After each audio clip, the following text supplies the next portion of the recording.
नमस्ते दोस्तों, आज की इस कहानी में आपका स्वागत है। मैंने कभी सोचा भी नहीं था कि स्कूल से घर लौटने पर मुझे ऐसा नजारा देखने को मिलेगा। मुझे लगा था कि घर पर सिर्फ मैं अकेला ही रहूंगा, लेकिन जो मैंने अपनी सौतेली माँ के कमरे के थोड़े खुले दरवाजे के पीछे जो देखा, उसने मुझे हैरान कर दिया। वो पल इतना अंतरंग और नियंत्रण से बाहर था कि मेरी पूरी दुनिया एक पल में बदल गई। इसके बाद जो हुआ, उसने हमारे बीच सब कुछ बदल दिया, कुछ ऐसा जो हम दोनों कभी नहीं भुला सकते। तो दोस्तों, साथ बने रहिएगा, क्योंकि मैं आपको बताऊंगा कि यह सब कैसे एक ऐसी रात में तब्दील हो गया जिसे मैं कभी नहीं भूलूंगा। मैं अभी अभी स्कूल से घर आया था। दिन भर की थकान मुझे ऐसे महसूस हो रही थी जैसे मेरा भारी बैग मेरे कंधों पर लदा हो। घर में अजीब सी खामोशी थी, बस फ्रिज की हल्की सी आवाज गूंज रही थी। देर दोपहर की सुनहरी धूप फर्श पर लंबी किरणें बिखेर रही थी और सब कुछ शांत सुकून भरा लग रहा था। ऐसा लग रहा था कि जैसे मैं बिल्कुल अकेला हूं।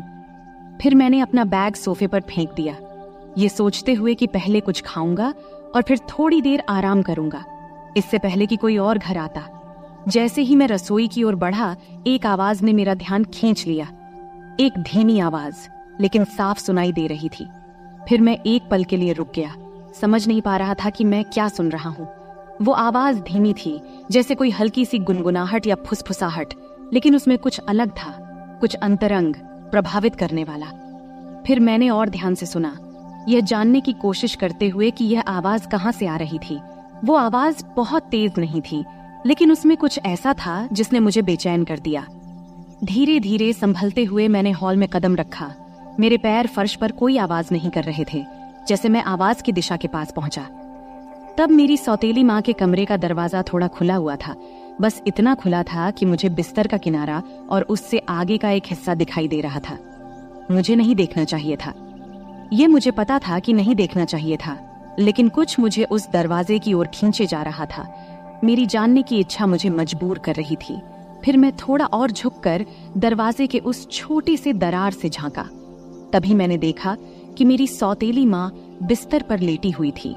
उसकी पीठ थोड़ी मुड़ी हुई थी, उसकी आंखें बंद थीं और वो पूरी तरह से आनंद में डूबी हुई थी। एक पल के लिए मैं हिल भी नहीं पाया। मैं वहीं खड़ा रहा, मेरी सांसें रुक सी गईं, जैसे मैं जो देख रहा था उसे समझने की कोशिश कर रहा था।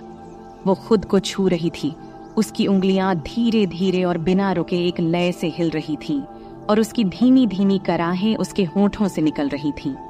यह दृश्य मेरे भीतर के गहराई तक उतर गया, कुछ ऐसा जो मैंने पहले कभी महसूस नहीं किया था। अब अचानक से देख मेरी धड़कन तेज हो गई। मेरा दिल जोर जोर से धड़कने लगा और मेरे शरीर में गर्मी की एक लहर दौड़ गई। मुझे वहां से चले जाना चाहिए था, चुपचाप पीछे हट जाना चाहिए था और ऐसा दिखावा करना चाहिए था कि मैंने कुछ नहीं देखा। लेकिन मैं हिल भी नहीं पा रहा था। मैं वहीं खड़ा रहा, मेरी आंखें उस पर जमी हुई थी। उसकी हर छोटी सी हरकत मेरे भीतर हलचल मचा रही थी। वो बेहद खूबसूरत लग रही थी। उस पल में उसकी हरकतें इतनी सहज, प्राकृतिक और खूबसूरत लग रही थीं। थोड़ी देर बाद मैंने सोचा, अब मुझे हट जाना चाहिए। तब जैसे ही मैं पीछे हटने वाला था, उसने अपनी आंखें खोल दी। एक पल के लिए मुझे लगा कि मैं पकड़ा गया हूं, लेकिन उसने कोई प्रतिक्रिया नहीं दी। उसने बस मुझे देखा। उसकी नजरें नरम थीं, जैसे बुलावा दे रही हूं। उसमें न कोई गुस्सा था और न कोई हैरानी, बस एक धीमी सी मुस्कान जो मुझे और भी बेचैन कर रही थी। फिर उसने धीरे से कहा, अंदर आओ। उसकी आवाज धीमी और गर्म थी और एक पल के लिए मुझे लगा कि मैंने इसे सुना ही नहीं।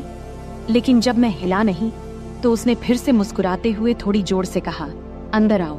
उस वक्त मेरे पैर खुद ब खुद हिलने लगे, मुझे कमरे में लेकर जा रहे थे। हर कदम के साथ मेरा दिल तेजी से धड़क रहा था। एक अजीब सी डर और उत्साह की भावना मेरे अंदर घूम रही थी। और जब मैं आखिरकार बिस्तर के पास पहुंचा, उसे नीचे से देखा, तो मैंने अपने बीच की उस खिंचाव को महसूस किया जैसे हवा में कुछ भारी हो।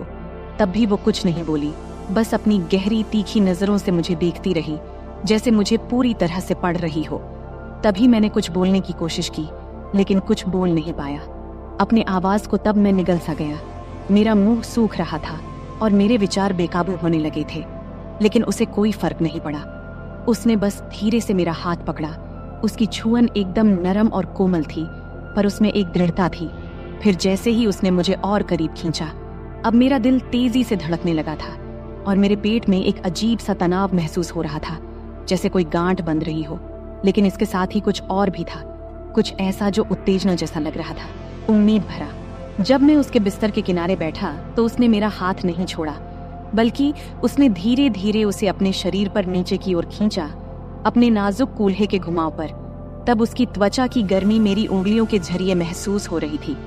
जैसे ही मैंने उसके हाथ को अपने हाथ पर महसूस किया, जो मुझे धीरे धीरे और जानबूझकर निर्देशित लग रहा था, उस वक्त मेरी सांसें थम गई थीं। उसकी त्वचा के नीचे उसकी धड़कन, उसकी संतरे का धीरे धीरे उठना और गिरना, सब मैं महसूस कर रहा था। तब उसने धीरे से कहा, डर मत। उसकी आवाज इतनी धीमी थी कि सुनाई नहीं दे रही थी, लेकिन उसमें एक तरह की कोमलता थी जो मेरे दिल को चुभ गई। बस आराम से रहो। फिर मैंने सिर हिलाया, हालांकि मुझे यकीन नहीं था कि मैं अधिक घबराया हुआ था या उत्साहित था। उसकी उंगलियां मेरी उंगलियों में लिपटी हुई थी, मुझे निर्देशित कर रही थी, जैसे हम दोनों एक साथ तालमेल में थे। हर स्पर्श से मेरे शरीर में बिजली की तरह झटका लगता और मैं महसूस कर रहा था कि हमारे बीच का जुड़ाव हर गुजरते पल के साथ और गहरा होता जा रहा था। ये केवल शारीरिक नहीं था, ये कुछ और था, कुछ अंतरंग जो एकदम रियल था। वो पल खींचते चले गए, बाहरी दुनिया फीकी पड़ती गई और बस हम दोनों इस कमरे में रह गए। कुछ ऐसा दे ले रहे थे जो मना था, लेकिन फिर भी सही लग रहा था। समय धीमा हो गया था, हर सांस, हर स्पर्श एक युग की तरह लग रहा था। जैसे जैसे हमारे बीच की बेचैनी चरम पर पहुंचने लगी, उसने मुझे और करीब खींच लिया। उसका शरीर मेरे शरीर से सट गया। तब मैं उसकी त्वचा की गर्मी, उसकी सांसों की गर्मी अपने गले पर महसूस कर रहा था। उसके होंठ हल्के से मेरे कान के पास से गुजरे और उसने फिर से धीरे से फुसफुसाया। उसकी आवाज नरम और हल्की थी। यहीं रहो, उसने धीरे से कहा। उसकी आवाज में एक शांत आग्रह था जिसने मेरा दिल धड़कना बंद कर दिया। मत जाओ। यह सब सुन मैं चाहकर भी नहीं जा सकता था। हमारे बीच का खिंचाव बहुत गहरा था, जुड़ाव बहुत मजबूत था। हम इस पल में बंध गए थे और बाकी सब कुछ साधारण से परे था। मैं धीरे से उसकी ओर झुका। मेरे होंठ उसके होंठों से कुछ इंच की दूरी पर थे। उसकी सांसों की गर्मी मेरी त्वचा पर महसूस हो रही थी। समय जैसे रुक सा गया था, दुनिया ने जैसे अपनी सांस रोक रखी हो, क्योंकि हम दोनों एक ऐसी चीज के किनारे पर थे जिसे हम दोनों नकार नहीं सकते थे। हमारे बीच की हवा उम्मीद से भारी थी और उस खिंचाव ने मेरी पूरे शरीर में सिहरन पैदा कर दी थी। फिर जब मुझे लगा कि अब यह पल टूट जाएगा, तभी उसने मेरी ओर झुककर अपने होंठ मेरे होंठों से हल्के से छुआ दिया। उस हल्के से स्पर्श ने मेरे अंदर फिर से गर्मी की लहर दौड़ा दी। शुरुआत में यह हल्का था, जैसे हम दोनों इसे महसूस कर रहे हों, लेकिन फिर यह गहरा हो गया। उसके होंठ मेरे होंठों पर और मजबूती से दबे। उसका हाथ अभी भी मेरा मार्गदर्शन कर रहा था, मुझे दिखा रहा था कि वह क्या चाहती थी और हम दोनों क्या चाहते थे। वह चुंबन धीमा, कोमल था। उसमें एक ऐसी चाहत थी जो केवल हम ही समझ सकते थे। ऐसा लग रहा था जैसे हम दोनों ने जो कुछ भी दबा रखा था, वह उसी पल में बह रहा हो। हर स्पर्श, हर सांस, हर धड़कन एक साथ टूटते जा रहे थे, जैसे हम आखिरकार उस बेचैनी के सामने झुक गए थे जो हम दोनों के बीच बन रही थी। हम यूं ही एक दूसरे में लिपटे हुए बहुत देर तक रहे। बाहर की दुनिया भूल ही गए थे। मैं महसूस कर सकता था कि उसका शरीर हल्का सा कांप भी रहा था और उसकी धीमी सांसों की आवाज हमारे बीच की हवा में गूंज रही थी। आखिरकार वह थोड़ा पीछे हटी। तब उसका माथा मेरे माथे से टकरा रहा था। उसकी आंखें आधे बंद थीं, आधे खुली थीं, जैसे वह अपनी सांसें संभाल रही हो। तब मैंने उसके होंठों पर एक हल्की सी मुस्कान देखा, जिसमें एक तरह की संतुष्टि थी जिसने मेरे दिल को खुशी से भर दिया था। तुम ठीक हो? उसने धीरे से पूछा। उसकी आवाज मुश्किल से सुनाई दे रही थी, लेकिन उसमें एक ऐसी कोमलता थी जिसने मुझे सुरक्षित और अपनापन महसूस कराया। मैंने हाँ सिर हिलाया, क्योंकि शब्द मेरे मुंह से नहीं निकल रहे थे। वह फिर से मुस्कुराई। उसकी उंगलियां मेरे बालों के बीच हल्के से गुजरते हुए उसने एक बार फिर मेरी ओर झुककर मेरे गाल पर हल्के से अपने होंठ छुआ दिए और फिर पूरी तरह से पीछे हट गई। कमरे में अब एक गर्म, शांत माहौल था। जो तनाव पहले था, वह अब एक कोमल, चमकदार संतुष्टि में बदल गया था। हम दोनों ने काफी देर तक कुछ नहीं कहा, बस यूं ही बैठे रहे। हमारी सांसें धीरे धीरे सामान्य हो रही थीं। हमारे बीच की गर्मी अब कुछ और नरम, अधिक अंतरंग हो गई थी। फिर उसने अपना सिर मेरे कंधे पर रख दिया और मैंने अपना हाथ उसके चारों ओर लपेट लिया और उसे करीब खींच लिया, जैसे हम इस धीमी ढलती रोशनी में बैठे थे। घर की हल्की फुल्की आवाजें हमें घेर रही थीं। जो कुछ भी हमारे बीच था वह नया, नाजुक और पूरी तरह से अचानक ही हुआ था। लेकिन उस पल में इन सब का कोई मतलब नहीं था। बस इतना ही मायने रखता था कि हम यहाँ थे, कुछ ऐसा लेन देन कर रहे थे जो बेहद खास लग रहा था, कुछ ऐसा जो किसी भी कल्पना से परे था। और फिलहाल इतना ही काफी था। इस सब से हम दोनों के बीच की खामोशी धीरे धीरे कम हो रही थी। उधर खिड़की से छनछनाती आ रही धूप अब हल्की होने लगी थी। कमरे में एक नरम सुनहरी चमक बिखर रही थी, लेकिन अंदर हर चीज में एक अदृश्य ऊर्जा भरी हुई थी। जो कुछ भी अभी हुआ था उसकी गहराई वातावरण में बनी हुई थी, और भले ही हम दोनों में से कोई कुछ बोल नहीं रहा था, लेकिन ऐसा लग रहा था मानो हम दोनों किसी ऐसे पल का इंतजार कर रहे थे जो अभी तक पूरी तरह से वह हुआ ही नहीं हो। मैं महसूस कर सकता था कि उसका शरीर मेरे मुकाबले थोड़ा आराम करने लगा था, लेकिन जिस तरह से वह मुझसे और करीब आ रही थी, उसका हाथ धीरे धीरे मेरे सीने पर टिका हुआ था। ये साफ था कि हमारे बीच जो भी शुरू हुआ था वह अभी खत्म नहीं हुआ था। मेरा दिल अभी भी तेजी से धड़क रहा था। एक अजीब सी उत्तेजना और घबराहट मेरे भीतर दौड़ रही थी। उसकी उपस्थिति का हर हिस्सा मेरी चेतना पर हावी था। उसकी धीमी सांसें, उसकी त्वचा की गर्मी जो मेरी त्वचा के संपर्क में थी, और उसके परफ्यूम की हल्की खुशबू जो अभी भी हवा में बसी हुई थी। तभी उसने हल्के से अपना सिर घुमाया, तब उसके होंठ मेरे गले के पास हल्के से छू गए, जिससे मेरे शरीर में सनसनी दौड़ गई। वह स्पर्श हल्का था, मानो मैं वहां था ही नहीं, लेकिन उसने मेरे भीतर कुछ जगह सा दिया, एक धीमी जलती हुई चाहत। मैंने कुछ पल के लिए अपनी आंखें बंद कियां, फिर उस एहसास को अपने भीतर समाने दिया। फिर मैंने उसकी ओर देखा, तब उसकी आंखें मेरी आंखों से मिलीं, और इस बार उसकी निगाह में कुछ अलग था, कुछ गहरा, अधिक तीव्र। पहले की नरमी अभी भी वहां थी, लेकिन उसके नीचे एक भूख छिपी हुई थी जो मेरी ही तरह महसूस हो रही थी। उसने एक शब्द भी नहीं कहा, लेकिन जिस तरह से उसकी उंगलियां मेरी शरीर पर हल्के हल्के घेरे बना रही थीं, उसने मुझे सब कुछ बता दिया।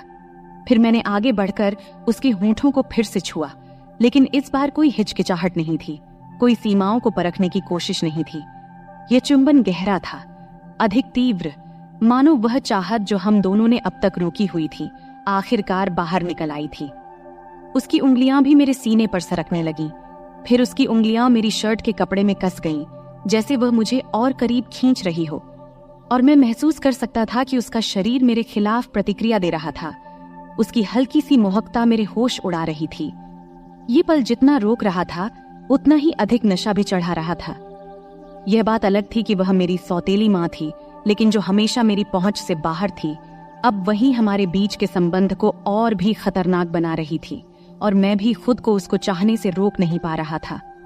जब उसके हाथ मेरे गले के पीछे सरक गए, तब वह मुझे और नीचे खींचते हुए, जब वह बिस्तर पर अपनी स्थिति बदल रही थी, तब उसका शरीर तकियों पर आराम से लेट गया और वह मुझे अपनी ओर खींच रही थी। मैं उस खिंचाव का पीछा करता रहा जो अब बहुत मजबूत हो चुका था, और जल्द ही मैं उसके ऊपर खुद को झुका हुआ पाया। अपने हाथों से खुद को संभालते हुए उसे देखता रहा। मेरी सांसें हल्की और तेज हो रही थीं। उसकी ऑरेंज भी तेजी से ऊपर नीचे हो रही थीं, लेकिन उसकी आंखें मेरी आंखों में ही टिकी हुई थीं, और उस पल में हमारे बीच की गर्माहट को महसूस किया जा सकता था। फिर उसने अपना हाथ ऊपर उठाया, हल्के से मेरे बॉडी की रेखा को छुआ, फिर उसने मुझे नीचे खींचा। तब हमारे होंठ एक और गर्मजोशी भरे चुंबन से मिल गए। इस बार उसके हाथ आजाद घूम रहे थे, मेरी पीठ, मेरे कंधे, हर जगह का पता लगाते हुए मुझे और करीब खींच रहे थे, जब तक कि हमारे बीच अब कोई दूरी नहीं बची थी। उसके शरीर की गर्मी मुझे जला रही थी, और मैं उसके दिल की धड़कन महसूस कर सकता था जो मेरी ही तरह तेजी से धड़क रही थी, जो मेरे लिए धड़क रही थी। तब मैंने अपना हाथ उसकी कमर पर नीचे की ओर सरकाया, उसकी त्वचा की नरमाहट को अपनी उंगलियों के नीचे महसूस किया, और जब मैंने उसकी शर्ट के किनारे पर पहुंचकर थोड़ी देर के लिए रुका, यह सोचकर कि कहीं मैं कोई सीमा पार तो नहीं कर रहा हूं, लेकिन उसने खुद को तब भी नहीं रोका, बल्कि उसने हल्का सा अपनी पीठ को मोड़ा, स्पर्श को और उत्साहित करते हुए। उसका शरीर मेरे शरीर की ओर प्रतिक्रिया दे रहा था, जिससे उसका कोई संदेह नहीं रहा था कि वह क्या चाहती थी। जब मेरी उंगलियां कपड़े के नीचे सरक गईं और जब मैंने उसकी त्वचा की गर्माहट पर हाथ रखा, तो मैंने उसकी हल्की सी आहट सुनी, एक आवाज जिसने मेरे भीतर एक नई गर्माहट भर दी। तब उसके हाथ मेरे बालों में उलझ गए। मुझे और करीब खींचते हुए उसने चुंबन को और गहरा किया। उसके होंठ थोड़े खुले थे मुझे अंदर बुलाने के लिए। उसकी स्वाद मादक थी और मैं उसके शरीर में बसी हुई तानव को देख सकता था। जिस तरह से वह मेरे नीचे हिल रही थी, उसके हर स्पर्श में एक ऐसी तीव्रता थी कि अब और कुछ सोचना असंभव हो गया था। हम अब एक दूसरे में पूरी तरह खो चुके थे। हमारे बीच की हर दीवार गिर रही थी, जैसे हम उस चाहत को पूरा कर रहे थे जो आग इतने समय से सतह के नीचे सुलग रही थी। अब वापसी का कोई रास्ता नहीं था। इस एहसास का भार वातावरण में था, लेकिन हम में से किसी ने इसकी परवाह नहीं किया। केवल यह पल, यह जुड़ाव और ये अटूट खिंचाव जो हमें एक दूसरे की ओर खींच रहा था, यही अब मायने रखता था। उसके हाथ हर जगह थे, मेरे कंधों, बाजुओं और सीने की रेखाओं को महसूस कर रहे थे, मानो वह मुझसे भर नहीं पा रही थी। और मैं भी वैसा ही महसूस कर रहा था। जितना मैं उसे छूता उतना ही मैं उसे और चाहता, और इस सब की तीव्रता लगभग असहनीय हो रही थी। ऐसा लग रहा था जैसे हम बहुत समय से खुद को रोक रहे थे, और अब जब दरवाजे खुल गए थे तो हमें बहा ले जाने वाली इस बाढ़ को रोकने का कोई तरीका नहीं था। उसने मेरे होंठों पर हल्की सी आह भरी, उसकी उंगलियां मेरे बालों में कस गईं और उसने अपना शरीर मेरे खिलाफ दबाया। और फिर उसकी उस आहट से मेरे भीतर एक नई चाहत की लहर दौड़ गई। मैं भी उससे भर नहीं पा रहा था। उसकी महक, उसका स्वाद और उसके शरीर का एहसास मेरे नीचे था। मेरे शरीर का हर हिस्सा जल रहा था और मैं जानता था कि अब कोई वापसी नहीं थी। अब इस पल के बाद तो बिल्कुल नहीं। फिर मैंने पल भर के लिए खुद को पीछे खींचा, उसकी आंखों में देखा, जैसे मुझे यह सुनिश्चित करना था कि वह अभी भी मेरे साथ है या नहीं। तब मैंने उसकी आंखों में देखा, वह मुझे उतना ही चाहती है जितना कि मैं चाहता था। लेकिन उसकी आंखों में जो दिखा, उसने मुझे सब कुछ बता दिया। वहां कोई झिझक नहीं थी, कोई दूसरा विचार नहीं था। बस वही जलती हुई भूख जो शुरुआत से ही थी, मुझे आगे बढ़ने के लिए प्रेरित कर रही थी। बिना कुछ कहे उसने फिर से मेरा हाथ थामा। उसकी उंगलियां मेरी शर्ट के सामने कस गईं। फिर मुझे अपने पास खींच लिया। उसकी हल्की सी जल्दबाजी, और जब हमारे होंठ फिर से मिले तो मैंने खुद को पूरी तरह से इस पल में खो दिया। हर संदेह, हर डर को छोड़ते हुए और उस चाहत को पूरा करते हुए जो हमारे बीच तब से बन रही थी जब से मैं उस कमरे में आया था। हमारे बीच की तनातनी बिजली की तरह थी। हर स्पर्श, हर चुंबन हमें उस सीमा के और करीब धकेल रहे थे। उसका शरीर मेरे नीचे हिल रहा था। उसके हाथ मेरी त्वचा पर घूम रहे थे, जैसे वह मुझसे भर नहीं पा रही थी, और उसकी सांसों की आवाज कमरे में गूंज रही थी, मुझे और भी ज्यादा पागल कर रही थी। अब हम पूरी तरह से एक दूसरे में खो गए थे, उस जुनून में उलझे हुए थे जिसने हमें पूरी तरह से अपने कब्जे में ले लिया था, और अब कोई वापसी नहीं थी। तब मैंने उसकी उंगलियों को अपने सीने पर महसूस किया।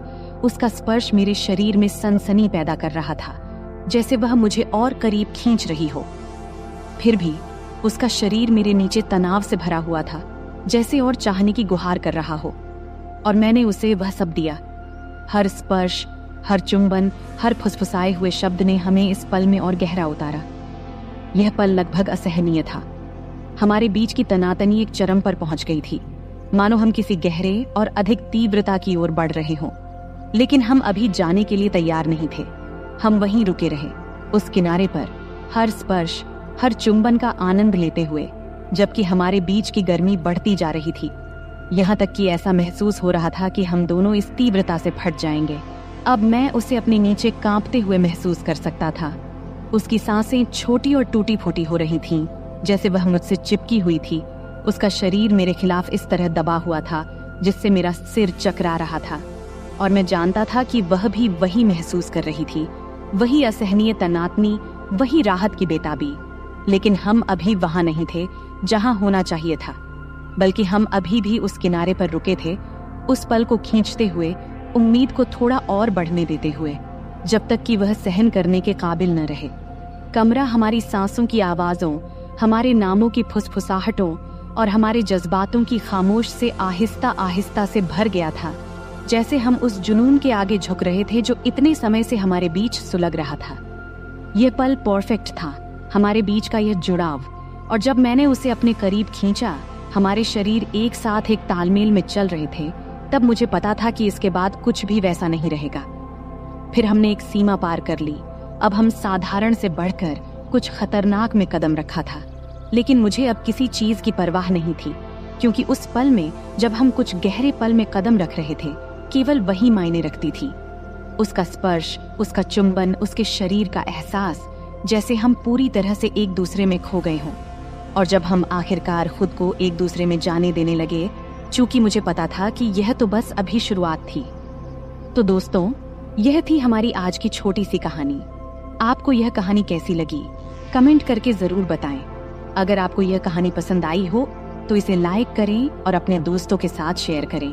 आगे भी ऐसी ही रोमांचक कहानियों के लिए हमारे चैनल को सब्सक्राइब करें और बेल आइकन दबाना न भूलें, ताकि आप हमारी कोई भी कहानी मिस न करें।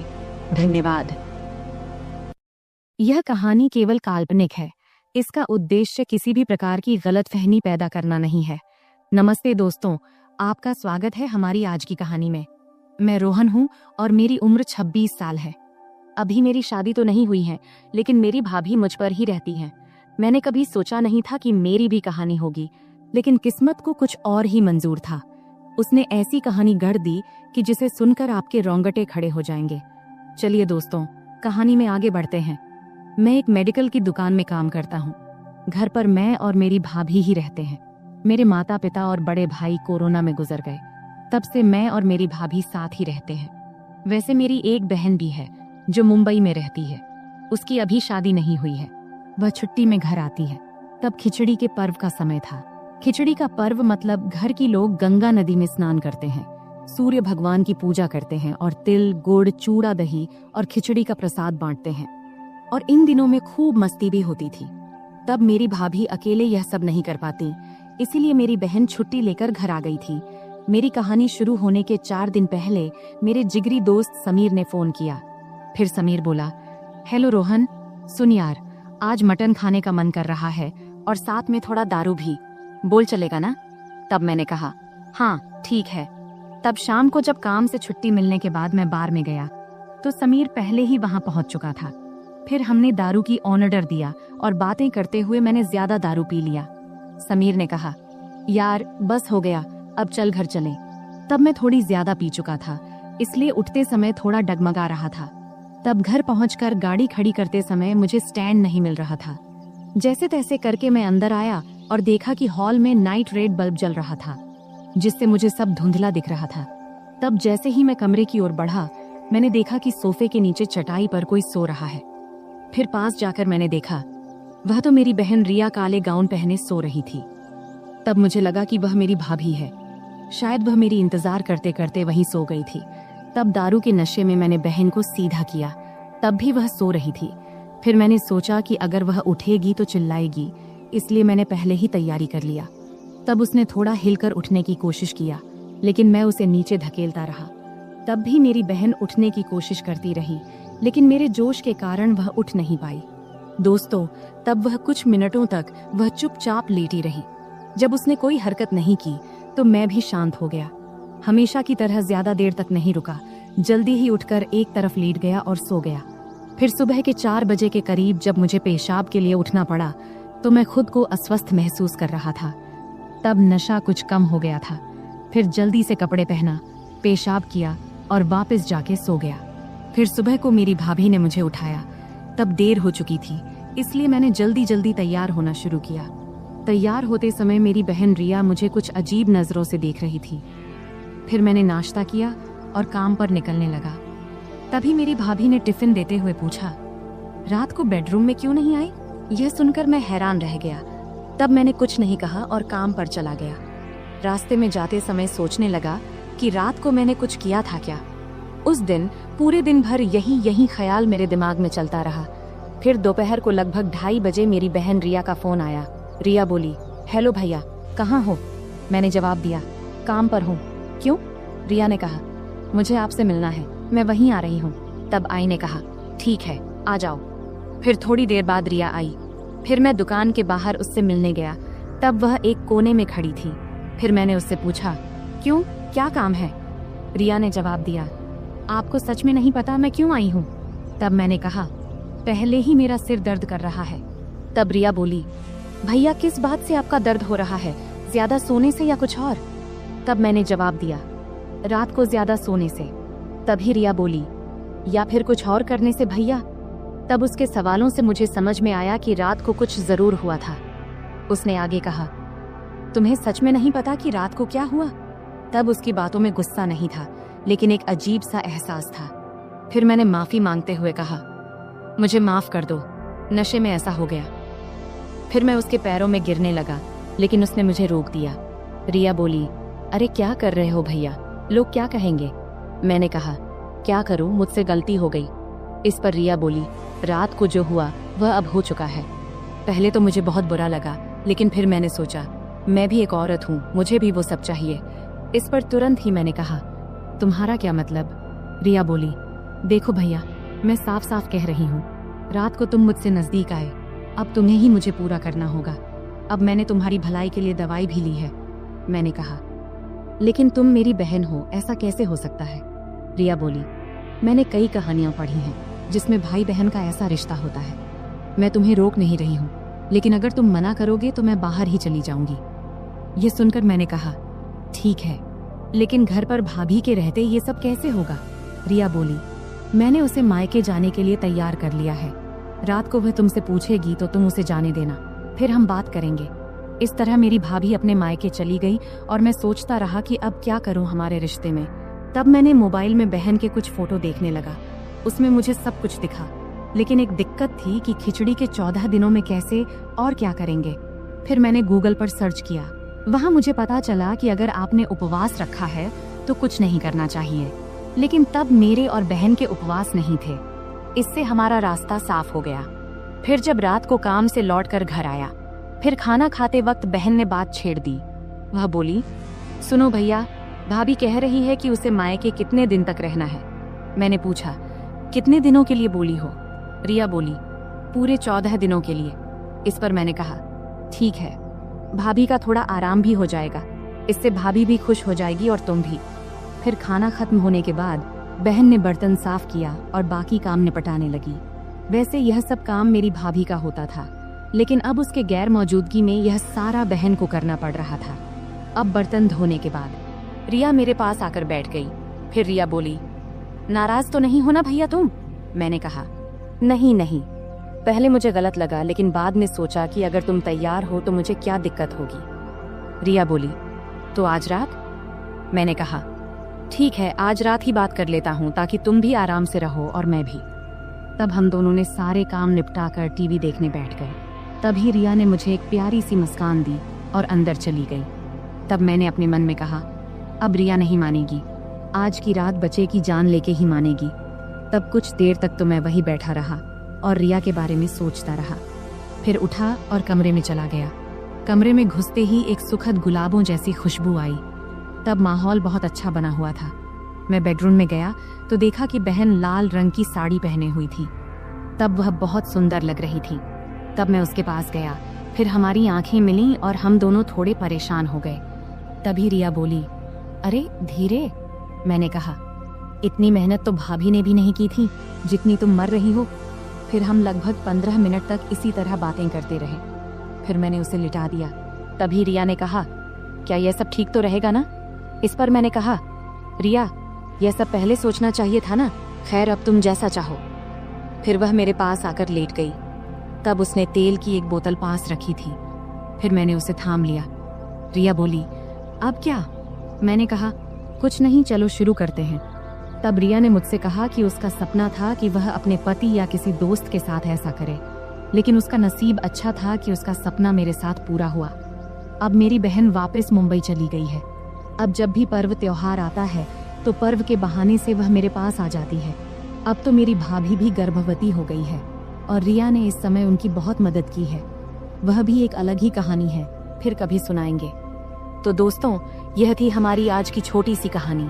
आपको यह कहानी कैसी लगी कमेंट करके जरूर बताएं।